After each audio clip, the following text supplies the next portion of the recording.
कुछ कीट ऐसे होते हैं जो पत्ते को खाते हैं, कुछ कीट ऐसे होते हैं जो फूल को खाते हैं, और कुछ कीट ऐसे होते हैं जो फल को खा जाते हैं। हमारे देश में एक ऐसा कीट अफ्रीका से आया हुआ है जो पूरे फसल को ही खा जा रहा है।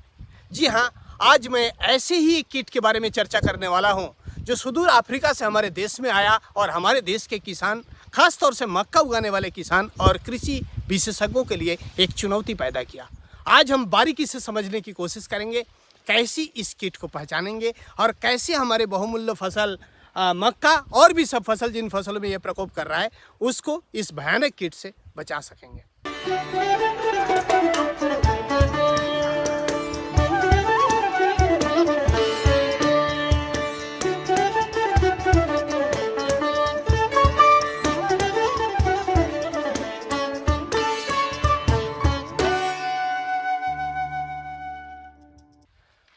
तो आज का हमारा चर्चा का विषय है फॉल आर्मी वर्म यानी स्पोडोप्टेरा फ्यूजीपार्डा। खेत के अंदर हम जाएंगे तो हमें तो बहुत सारी सुंडियाँ, बहुत सारी इल्लियाँ, बहुत सारे कैटरपिलर दिखाई देंगे। सबसे पहले समझने की कोशिश करते हैं कि इस सुंडी को कैसे पहचानेंगे। इस सुंडी को पहचानने के लिए 4 महत्वपूर्ण बातों को मैं बताना चाहूँगा इस समय। इसको पहचानने के लिए सबसे पहले जो देखना पड़ेगा, इसका जो सर वाला एरिया है, जो हेड है, उसके ऊपर हमें इन्वर्टेड वाई जैसे सिम्टम्स दिखाई देगा। बिल्कुल डार्क कलर में वाई जैसे हमें दिखाई देगा।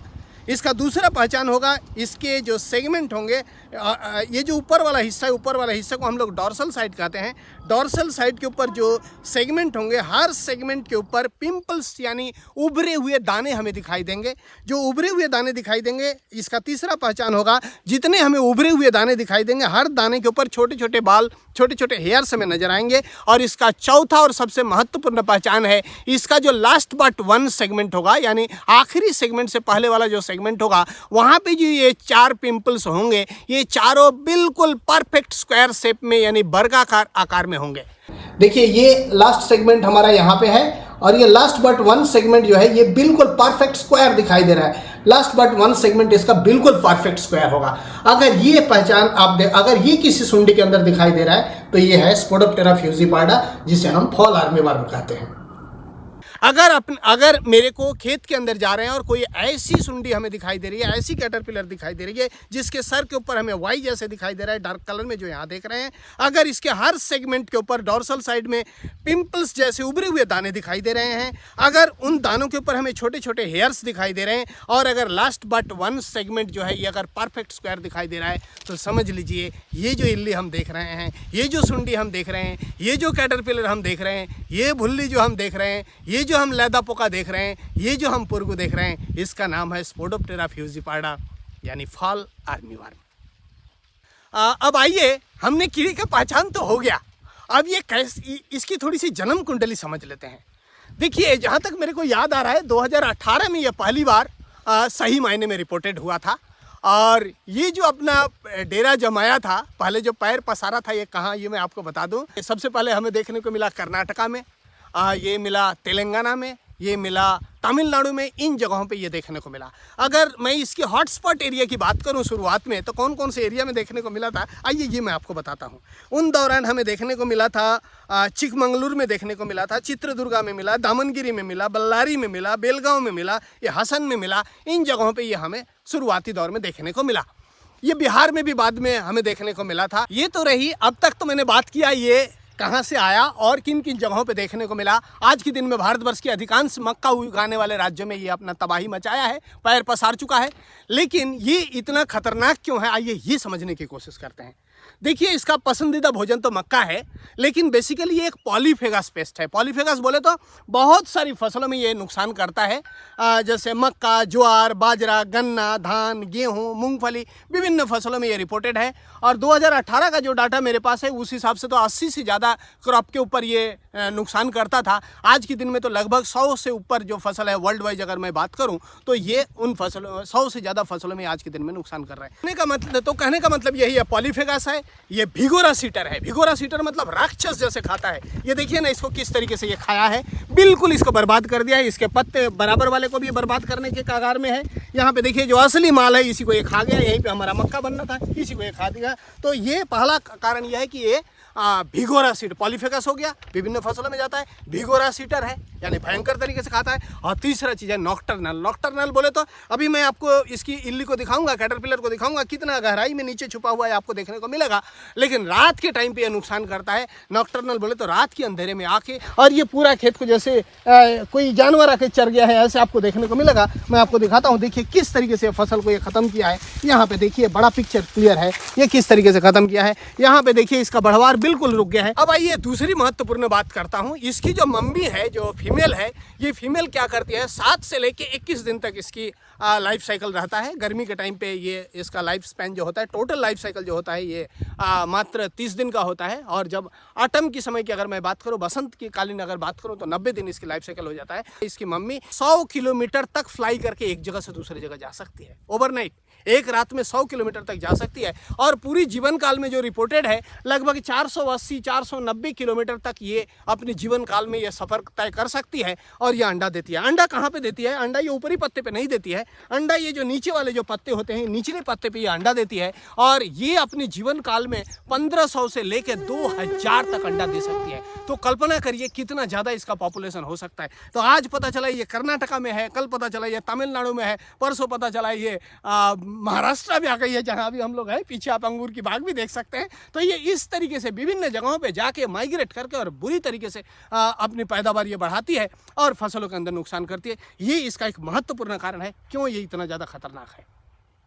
इसका एक और महत्वपूर्ण कारण है जिसकी वजह से ये खतरनाक है। बहुत सारे इंसेक्ट आपने देखा होगा, वो अपने आप को डाइपोज कर लेता है, सुप्तावस्था में चला जाता है, नींद में सो जाता है लंबे समय के लिए। लेकिन ये जो इंसेक्ट है, मेरी जानकारी के मुताबिक ये डाइपोज स्टेज में नहीं जाता है, यानी इसकी लाइफ साइकिल कंटिन्यूअस चलती रहती है, जिसके वजह से क्या होता है, इसकी जो तबाही है, तबाही बहुत ज़्यादा हो जाता है। तो ये वो सारे कारण रहा जिसकी वजह से आज के दिन में हम इस कीड़े के से हम इतना ज़्यादा भयभीत हैं और इतना ज़्यादा इस कीड़े के ऊपर हमें रिसर्च करना पड़ रहा है। लेकिन चिंता की कोई बात नहीं है, मैं अभी आगे चर्चा करूँगा कि कैसे इस कीड़े से अपनी फसल को बचाया जाए। हाँ, थोड़ी सी इसकी लाइफ साइकिल के बारे में ज़रूर मैं आप लोगों को बता दूँ। देखिए, इसकी जो लाइफ साइकिल होता है, कंप्लीट लाइफ साइकिल होता है। बोले तो इसका एक लार्वा प्यूपा एडल्ट, यही इसकी कंप्लीट लाइफ साइकिल है। लार्वल स्टेज इसके 6 आमतौर पे हमने जो देखा है बीन स्टार होते हैं। अब ये जो जैसे इसकी फीमेल है, नीचे वाले चौड़े पत्ते पे एक की, वहाँ पे पूरा एक मास आपको इकट्ठा मिलेगा। उसके ऊपर छोटे छोटे रुआ से उसको ढक देती है, जैसे लगता है चादर से उसे ढकती है, ताकि किसी दुश्मन को पता न चले और उसको कोई छेड़ ना सके। उसके बाद जब उसमें से हैच करके बाहर निकलते हैं तो फसलों में भयंकर तबाही मचाते हैं। इसका जो फर्स्ट इंस्टार होगा, इसका जो मुंडी होगा, सर जो होगा वो ब्लैक कलर का होगा। सेकेंड इंस्टार में जब ये जाएगा तब ऑरेंज कलर का इसका हेड हो जाएगा। थर्ड इंस्टार में इसका जो हेड होगा वो ग्रे हो जाएगा और दोनों साइड में पैरेलल लाइनिंग दिखाई देगा। फोर्थ इंस्टार में इसके पिंपल सब उभरते हुए नजर आएंगे और हेयर्स दिखाई देंगे। इसी तरीके से धीरे धीरे अगले इंस्टार की तरफ ये बढ़ती चली जाएगी। और देखिए इसके कैसे इनिशियल कलर कैसे होते हैं इनिशियल इंस्टार में, ये मैं आपको दिखा रहा हूँ। छोटे से पौधे में देखिए यहाँ पे हम दिखा रहे हैं कैसे ग्रीन कलर का आपको दिखाई दिया। यहाँ पे देखिए कैसे छोटे से ग्रीन कलर कैसे किस कलर में दिखाई दे रहा है। तो यहाँ पे अगर आप छोटे से पौधे में देखेंगे तो देखिए उसका कैसा कलर निकलेगा। अभी मैं आपको निकाल कर दिखा रहा हूँ। यहाँ से फॉल आर्मी वर्म निकाल के मैं दिखाने की कोशिश करता हूँ। ये देखिए किस तरीके से इसके हम एक्सक्रीटा को देख सकते हैं। यहाँ पे इसका एक्सक्रीटा है। अब इसके अंदर से हम फॉल आर्मी वर्म निकालने की कोशिश कर रहे हैं।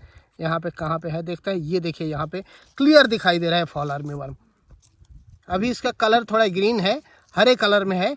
ये देखिए जो इसका हेड है, हेड देखिए आपको काला दिखाई दे रहा है। ये अभी इसका शुरुआती इंस्टार है। यहाँ पे देखिए ये इतना छोटा सा इल्ली है, इतनी छोटी सी कैटरपिलर है और ये कितना डैमेज किया है ये आप यहाँ पे देख सकते हैं। अब मैं इसको हाथ में लेके आप लोगों को दिखाने की, यहाँ पे देखिए।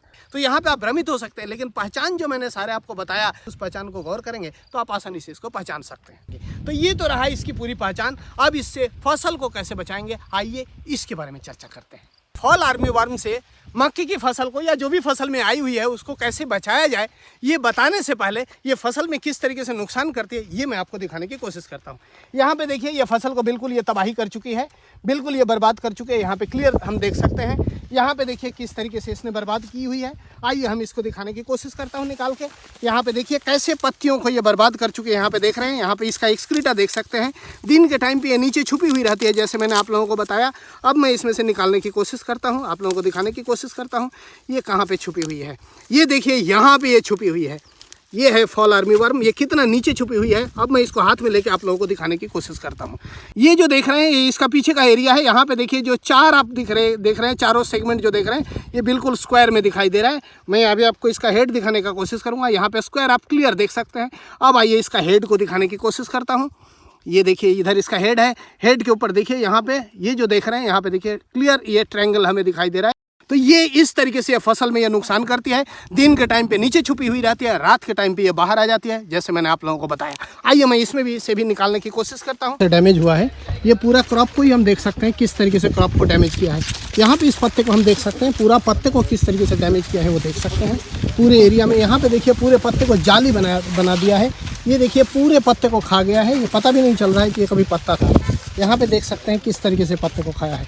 ये देखिए शुरुआत में किस तरीके से डैमेज करता है वो यहाँ पे देख सकते हैं। यहाँ पे इस तरीके से देख सकते हैं। इस जगह पे देखिए किस तरीके से डैमेज किया है। यहाँ पे देख सकते हैं ये पत्ते को पूरा जाली बना दिया है। इस जगह पे भी देख सकते हैं पत्ते को जाली बना दिया है। यहाँ पे देखिए बिल्कुल खोखला कर दिया है। अगर यहाँ पे देखेंगे की कोशिश करते हैं ये कहाँ पे है। ये नीचे बिल्कुल छुपी हुई मिलेगी। नीचे की तरफ जा रहे हैं, जाके दिखाने की कोशिश करते हैं। पे फॉल आर्मी वर्म हमें देखने को मिल रहा है। इस जगह पे फॉल आर्मी वर्म मेरे को देखने को मिल रहा है। ये देखिए ये किस तरीके से फॉल आर्मी वर्म यहाँ पे मेरे को देखने को मिल रहा है। फॉल आर्मी वर्म से फसल को कैसे बचाया जाए इसके बारे में मैं आप लोगों के साथ चर्चा करूँगा। देखिए फॉल आर्मी वर्म से अगर अपने को फसल को बचाना है तो हमें कई चीज़ों पे ध्यान देना पड़ेगा। एक इंटीग्रेटेड अप्रोच लेके चलना पड़ेगा, मेरा पहला राय। मेरा दूसरा राय सही समय पर इसका नियंत्रण करना पड़ेगा। मैनेजमेंट के लिए मेरा पहला राय यह है कि खेत की पहले मक्का की बिजाई करने से पहले खेत की गहरी जुताई कर दें, ताकि उसके अंदर कोई भी अगर कोष पड़ा हुआ है कीट का तो वो कोष बाहर आ जाए, जो उसका प्यूपा है, और वो हमारे नष्ट हो जाए। मेरा दूसरा राय यह है कि हमेशा बीज को शोधन करके बोइए। बीज को शोधन करने के लिए साइंट्रेनिलिपोल प्लस थाइमिथोक्साम का कॉम्बिनेशन मार्केट में आता है, उससे बीज शोधन करें। मेरा तीसरा राय है जैसे ही पौधा थोड़ा सा बाहर निकल के आया, खेत के अंदर ऐसे टी बना दें, 2 स्टिक लेके और टी बना दें जो मेरी फसल की हाइट है उससे थोड़ा ज़्यादा ऊंचाई पे इसको रखें, ताकि यहाँ पे आके चिड़िया बैठ सके, चिड़िया के लिए बैठने का जगह मिल जाए। चिड़िया इन कीटों के लिए प्राकृतिक शत्रु का काम करती है, तो ये हमारे लिए काफ़ी फायदेमंद रहेगा। अगला राय मेरा ये है जैसे ही पौधा बाहर निकल के आया, अभी मैं आपको एक और प्लॉट में अभी मैं गया था, अभी आपको दिखाता हूँ। देखिए जरा इस प्लॉट को। ये प्लॉट का उम्र है मात्र 30 दिन। इस 30 दिन में देखिए किस तरीके से कैटरपिलर आकर नुकसान किया है। तो मेरा राय यह है जैसे ही पौधा बाहर निकल के आया, शुरू में हम जैविक कीटनाशक की तरफ जाएंगे। जैसे एजाड्रेक्टिन है, एजाड्रेक्टिन नीम का आप स्प्रे कर दें, ताकि वो कीटों के लिए रिपेलेंट का काम करे, वहाँ पे कीट आना पसंद ना करे। ये मेरा अगला राय है। अब आइए केमिकल की बात करते हैं। देखिए जब जैसे ही आपका जैसे 20 आपने 30 दिन के फसल पे देखा क्या हालत है, तो मैं राय दूंगा कि जैसे ही आपका 20 दिन के आसपास का आपका फसल हो रहा है, 18-20 दिन का हो रहा है, खेतों को अवलोकन करें और पत्तियों में जो देख रहे हैं, ये जो निशान मैं आपको दिखा रहा हूँ, ऐसे निशान दिखाई दे रहा है, तो समझ लीजिए फॉल आर्मी वर्म आ चुका है, इनिशियल अटैक है। तो लगभग 15-20 दिन का, या जैसे ही आपको ऐसे निशान दिखाई दे रहा है, मैं 20 दिन लेके चल रहा हूँ, या निशान दिखाई दे रहा है, वही दरवाजा है इस कीट को रोकने का कारण। इसके बाद अगर आप कीटनाशक दवाई लगाएंगे तो यही होगा जो इस खेत में आप हालत देख रहे हैं। अब इसके लिए CIB गाइडलाइन के CIB रिकमेंडेशन की बात करें तो जो 2 केमिकल को बता रहे हैं, उसमें जाने से पहले मैं आपको एक चीज़ दिखाना चाहूँगा। ये मेरे पास एक ऑफिशियल मेमोरेंडम है गवर्नमेंट ऑफ इंडिया का, ये 6 मई 2019 का ये पब्लिश्ड है। इसके अंदर देखिए जो रिकमेंडेशन दिया गया था, मैं आपको दिखा दूँ। ये मेरे को बहुत पसंद आया, इसलिए मैं आपको दिखाना चाह रहा हूँ। इसमें देखिए यहाँ पे इन्होंने कई सारे प्रोडक्ट को रिकमेंड किया है। इसमें इमामेट्रिन बेंजोएट 0.4 ग्राम पर लीटर ऑफ वाटर के हिसाब से यहाँ पे रिकमेंडेशन दिया है। तो मैं इस रिकमेंडेशन को मैं आप तक पहुँचाने का कोशिश करूँगा, कारण मेरा मानना है कि उस समय हमारे खेत में अगर फॉल आर्मी वर्म आया है, दुश्मन कीट आया है, तो मित्र कीट भी बहुत सारे आए हुए हैं। तो हम ऐसी कीटनाशक दवाई का शुरुआत में हम इस्तेमाल करें जो मेरे मित्र कीटों को न मारता हो। पहले मैं चिड़ियों को दावत दिया, अब मेरा मित्र कीट सुरक्षित रहे, ऐसे रसायन लेंगे। इसके लिए मैं आपको राय दूंगा, इमामेट्रिन बेंजोएट 5% SG में मिसाइल आता है, प्रोक्लेम आता है, इस तरीके की रसायन को आप लें। लेकिन इसमें एक और महत्वपूर्ण बात मैं आपको बताऊंगा, जब आप इस तरीके की रसायन का स्प्रे करेंगे, अगर अपने पास थोड़ा बहुत एरिया है, जैसे यहाँ पे मैं देख रहा हूँ ये प्लॉट थोड़ा छोटा प्लॉट है, अगर ऐसे प्लॉट है यहाँ पे आप नैपसेक स्प्रेयर से स्प्रे कर रहे हैं, या मान लीजिए पेट्रोल वाली मशीन से स्प्रे कर रहे हैं, या बैटरी चालित मशीन से स्प्रे कर रहे हैं, तो आप हॉलोकॉन नोजल ने बारीक फुहारा करके स्प्रे करें, काफ़ी अच्छा रिजल्ट आएगा। लेकिन अगर मान लीजिए आप टैंकर से कर रहे हैं, या मान लीजिए गन से स्प्रे कर रहे हैं जिसमें 10 मीटर जगह लेके चल रहे हैं, तो स्प्रे गन में क्या होता है, थोड़ा मोटा फुहारा होता है, तो उस केसेस में मैं राय दूंगा 50 ml प्रति एकड़ के हिसाब से non ionic silicon based surfactant, जैसे मार्केट में आपको पेनिट्रो मिलेगा और भी ब्रांड मिल सकता है, इसे जरूर मिलाएं। उससे उसकी स्टिकिंग अच्छा होगा, स्प्रेडिंग अच्छा होगा, पेनिट्रेशन अच्छा होगा और उसमें अपने प्रोडक्ट का रिजल्ट बेटर आएगा। अब CIB गाइडलाइन की अगर मैं बात करूं तो 2 प्रोडक्ट को यहाँ पे रिकमेंड किया गया है। इसके अलावा कुछ एडॉक रिकमेंडेशन है। पहले मैं 2 प्रोडक्ट जो रिकमेंड किए गए हैं उसके बारे में बता दूं। आइसोसाइक्लोसिरम 18.1% SC 120 ml प्रति एकड़ के हिसाब से, ये सिमोडिस नाम से सिंजेंटा का आता है, एक इसको रिकमेंडेशन दिया गया है।